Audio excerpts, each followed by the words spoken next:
Hi guys, it don't red, it don't scatter everywhere for social media as the lawmakers are trying to stop Nigerian youths from Japering to another country wey go better for their life, country wey go add value to them.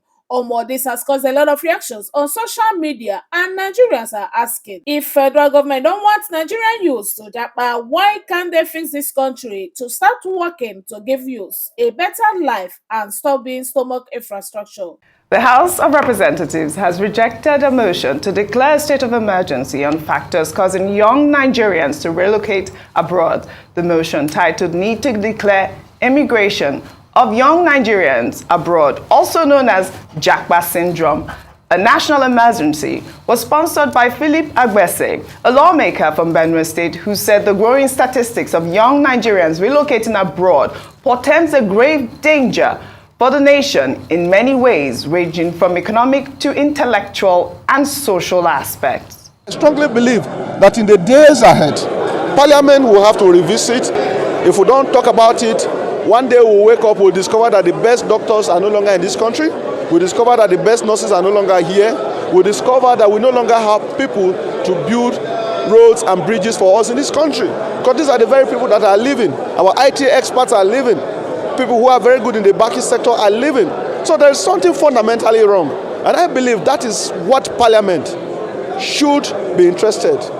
Well, we do know that there is an emergency on Jakpa syndrome, but why wouldn't Nigerians want to Jakpa? The lawmakers are saying, some lawmakers are saying, I mean, you guys should provide an enabling environment for these young Nigerians to remain here. But you know, this is all coming as Aminat Yusuf, a law student of the Lagos State University in Ojo, achieved the best graduating student status with a cumulative grade point average of 5.0 in the university's 40-year history. Ahead of its 26th convocation ceremony, the university announced a reward of 500,000 naira cash to be awarded to the student. I mean, 500,000 naira. A lot of people are saying that. Is it? Well, what's the prize for the winner of Big Brother?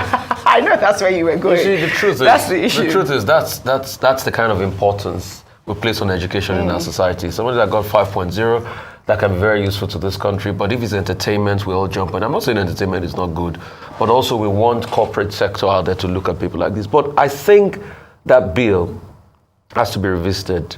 I get the argument, but I think Philip Agbese didn't phrase it properly. And let me put like a context about it. He didn't phrase it properly. So it's not just Jakpa. I think what he should have said is the loss of intellectual capacity in our corporate sector that leads to the doomed prospect of our country, which is not just about the youth Japering. We forget that this is the second wave. The first wave was what we call Andrews then, based on Veno Mario Gary's song that she released from Tabansi Records in the 80s. Andrew, low lift out, no Nigeria will survive. That first wave came when the economy started to plummet a lot after the recession of the 83s that led to the ouster of Shagari and Co. and all of that. Do you know that the intellectual stock we lost in our universities and our corporate sector, we've not been able to replace them? Now, because the economy is not doing well, this is another blight on us. And we felt the impacts. When we had the Naira incident, internet banking transactions were not going because most of those people at Jakpa, most IT department of bank had gone away. That's it. So we are having that downtime.